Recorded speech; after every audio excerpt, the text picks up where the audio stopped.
Good morning everyone. In the previous class, we were studying the scope of political theory under the chapter Political Theory and Introduction. And when we were discussing political theory, we saw that the most important element in the study of political theory is the study of values and ideals, the study of various concepts and principles which are given by various political thinkers. And in the discussion we have seen that there are many countries which have adopted these values and ideals in the constitution itself to give them an important place. And under this discussion only, we also came to understand that there is a much difference between a politician and a political thinker.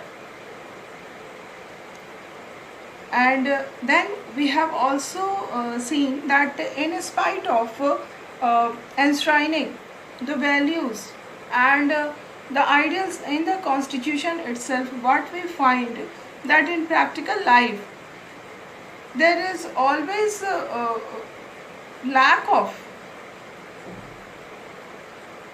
implementation of those values and ideals.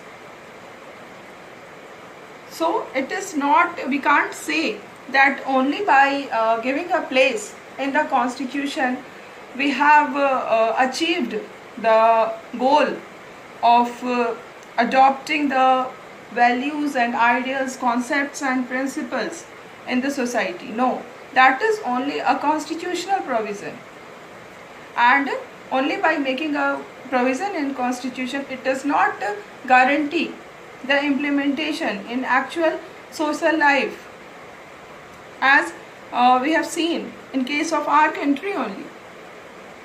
So these values and ideals will always remain the most important element in the scope of political theory, because they present before us the goal for which the society must strive. And now we will discuss the another things which we need to study under political theory. So the second thing is, I'm on page number 7, and this is paragraph 2nd. Okay. Secondly, though freedom is guaranteed in our constitution, we encounter new interpretation all the time. The constitution guarantees different types of rights for the people of the country, but when it is actually implemented in real life, we find that there is a new interpretation is required, and according to the situation, according to the circumstances. It's not that what is written in the constitution that is final. There is always a scope for interpretation, because the circumstances is the most important thing. And when the constitution was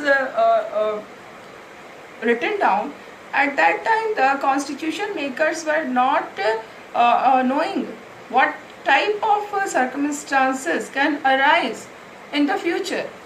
So there is a need to interpret these rights and freedoms. This is a bit like playing a game. As we play chess or cricket, we learn how to interpret the rules. It is just like a game of chess or Ludo. We know the rules of the game.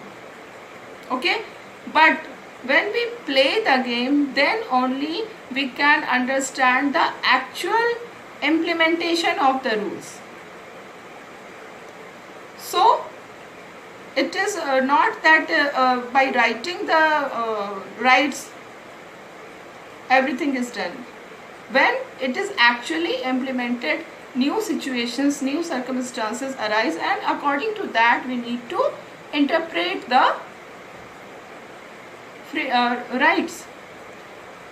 Just like in a game, whenever we play the game, then only we can interpret the rules. We are knowing the rules.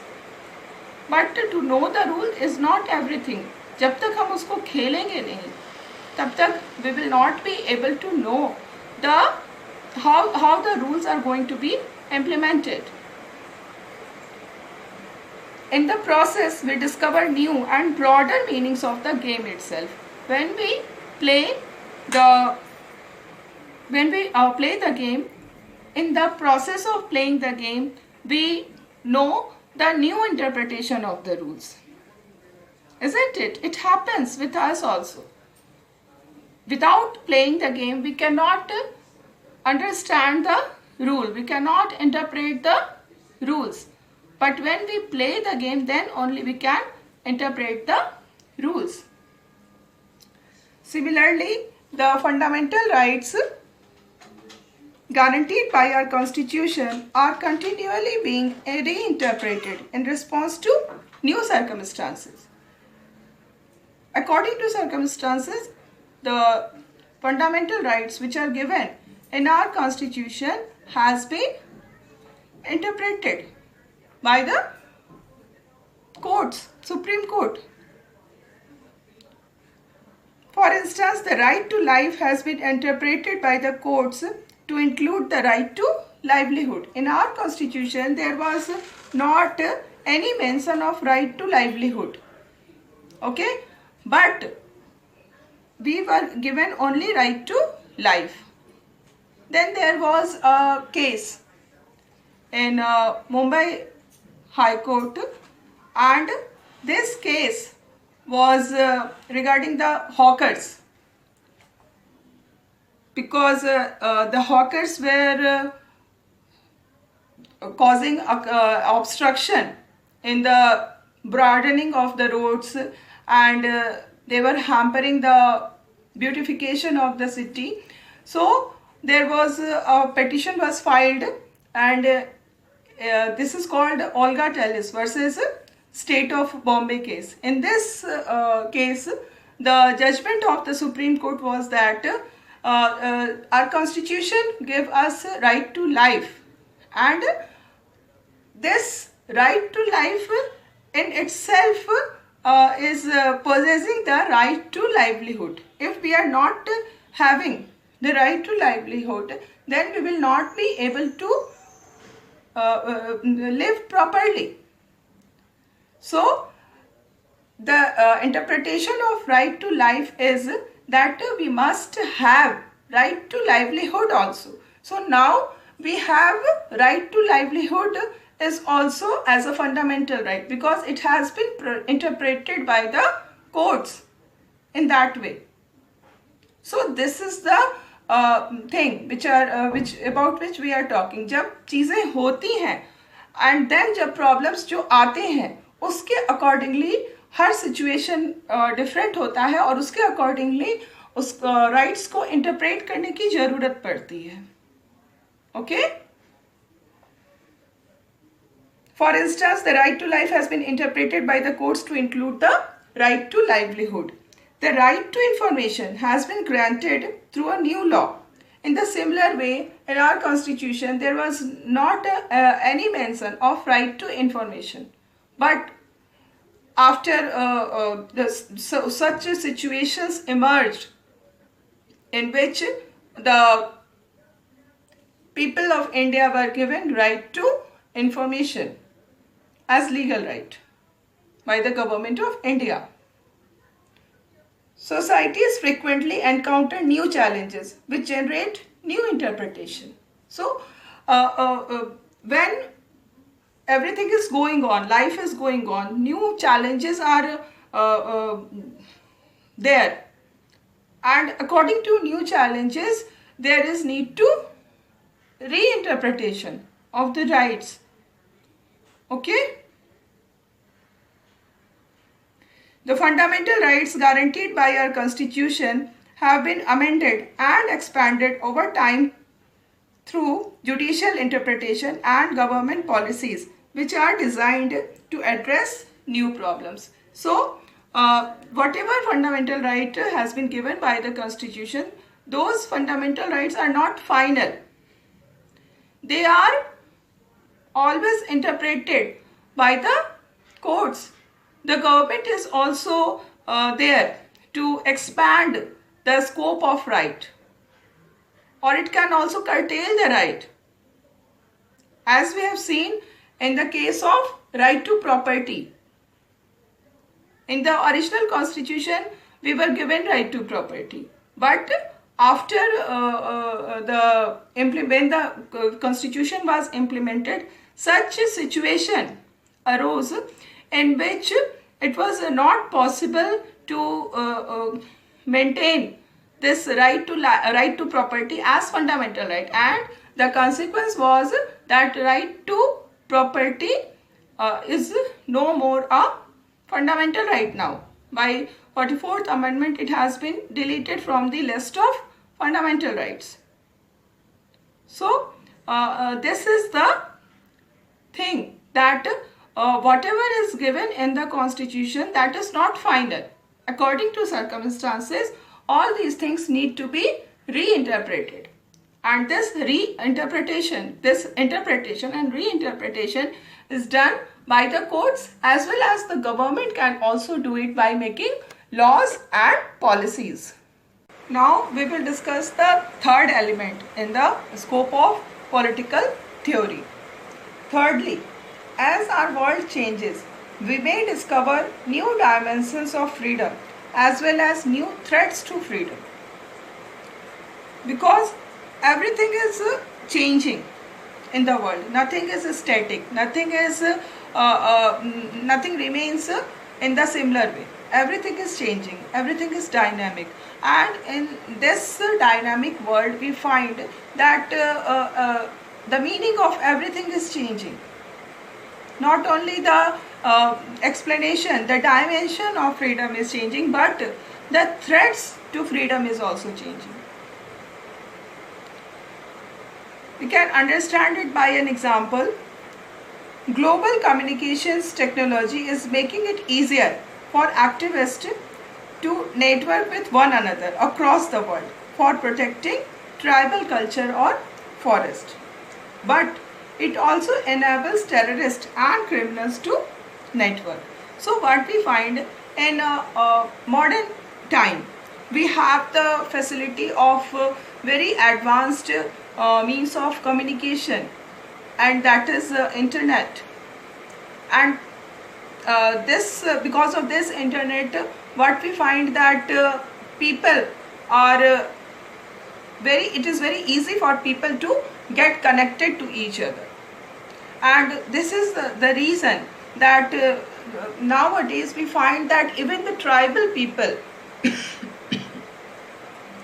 the association which works for tribal people has become very strong, because now they are in the condition of connectivity with all the tribal people who are living in the world. So now they are very much aware of the problems they are facing. Now they are very much knowing the situations and how the problem should be solved. So it has strengthened this tribal movement. So it's a very positive development. But on the other hand, what we find, this same internet is being used by terrorists. It is being used by the criminals, and it has increased their efficiency also, which is very much negative for the common good of the society. So the same thing, because of advancement of technology, some new inventions are happening, and this invention is sometimes helpful for us and sometimes it has a negative impact. Moreover, internet commerce is all set to increase in the future. This means that the information we give about ourselves online to buy goods or services must be protected. So what we find that we are experiencing it nowadays. We are purchasing more on online, through online method, instead of physically going to the market. We prefer to purchase many times, not all the people, but mostly it happens that we prefer to purchase through online mode. And especially during this coronavirus period, we are experiencing that online purchasing is much more safe than physically going outside. So in the coming future, it is only going to increase. The online shopping is only going to increase. Its volume is going to increase.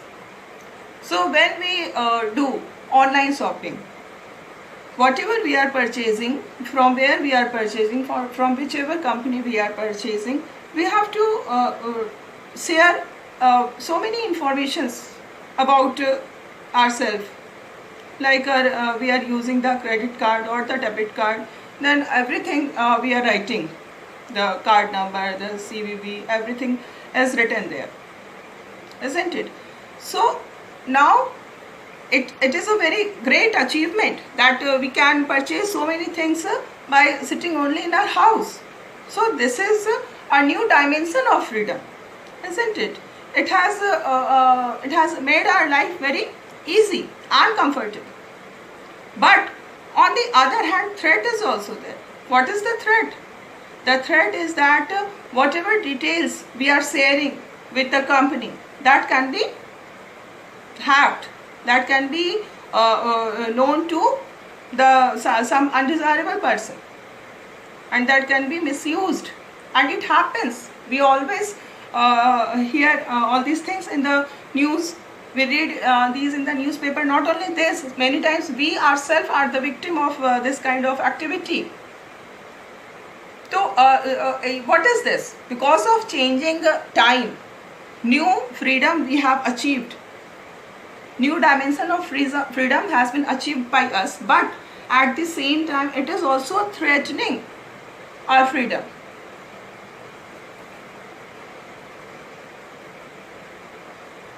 So even though netizens, what do you mean by netizens?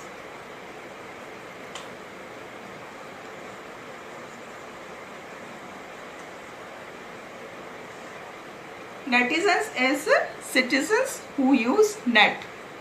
It is made by adding these two terms, net and citizen. The net using citizens are called netizens. Okay, so even though netizens do not like government control, they recognize that some form of regulation is necessary to safeguard individual security and privacy. The net users, they always oppose that there should not be any kind of control from the side of the government. Internet should be free, everything should be free. But this freedom can be misused. This freedom can be used by the cyber criminals. So what we need, on the one hand we want freedom, but on the other hand we need some kind of regulation. There must be some regulation. These regulations will be done by the government in order to maintain the privacy.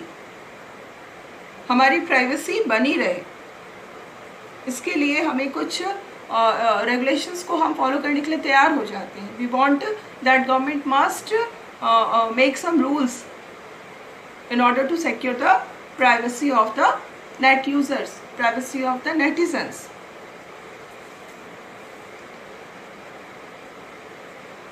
As a result, questions are raised regarding how much freedom should be given to people using the net.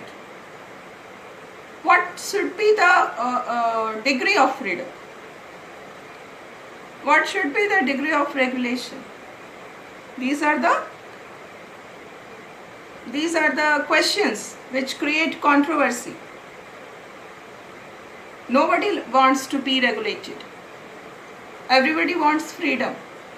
But we have a fear also that if there is no regulation, then we can become the victim of cybercrime. So we are supporting that there must be regulation. But what should be the degree of regulation? कितना regulation होना चाहिए? इस कारण क्या होता है? Controversy create होता है. For instance, should they be allowed to send unsolicited emails to strangers? Can you advertise your products in chat room? So, what should be the extent of regulation? क्या इस बात के अलाउ की जा सकती है कि strangers को भी हम email भेज सके in order to regulate the internet? In order to regulate, can anyone advertise in personal chat rooms? So these are the questions which arise with the changing times. Should government be allowed to read private emails to track down terrorists? So, to what extent? Regulation to what extent? Can government be given this authority that it can read the emails, private emails which are being sent by people, so that they can track the terrorist? The same problem was there when we were using post and telegraph. If you remember, when we were studying the discretionary power of the president, in that chapter we have discussed that once there was a great controversy arose between the Prime Minister Rajiv Gandhi and the President Gyani Jail Singh, and that controversy was regarding this a bill which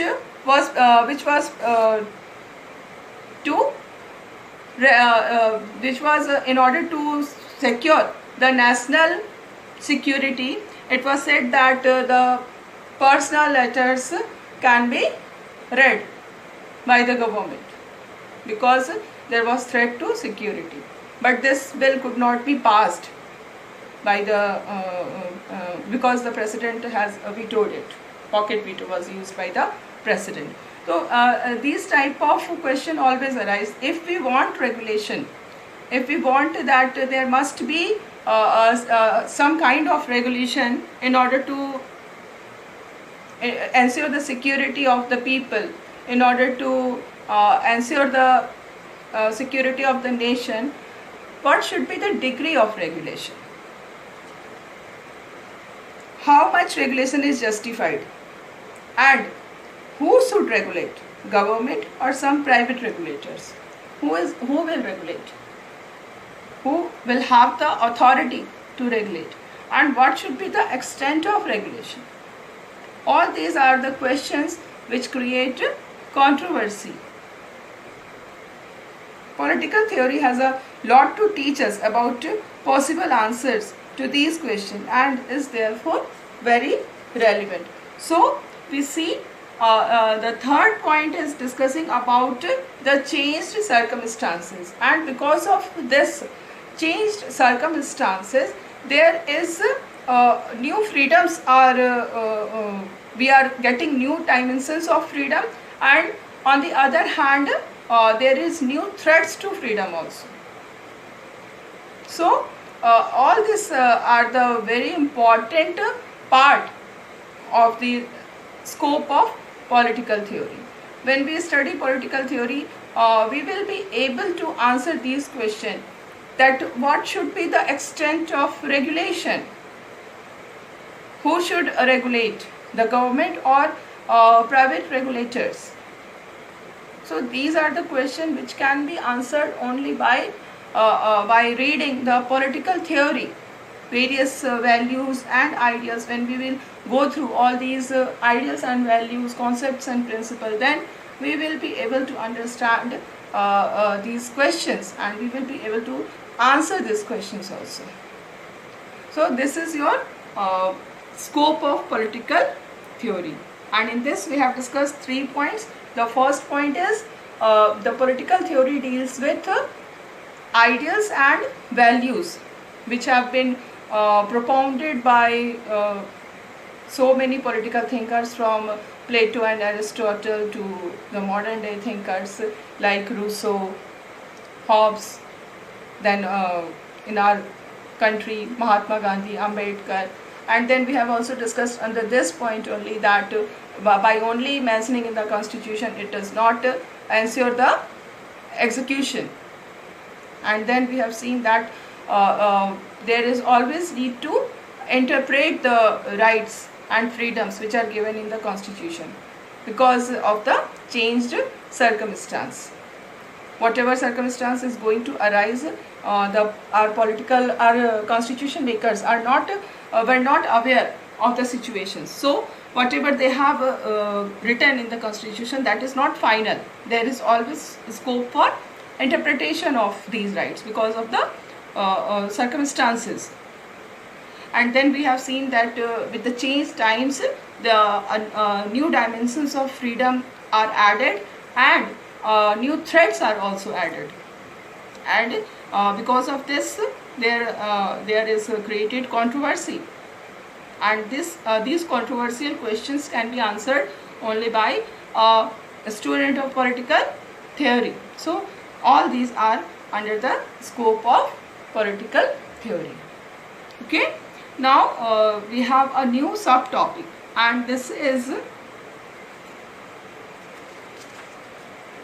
putting political theory to practice. Now we will put this political theory into practice. Okay, and then you will understand the utility of political theory. So now the another subtopic is putting political theory to practice.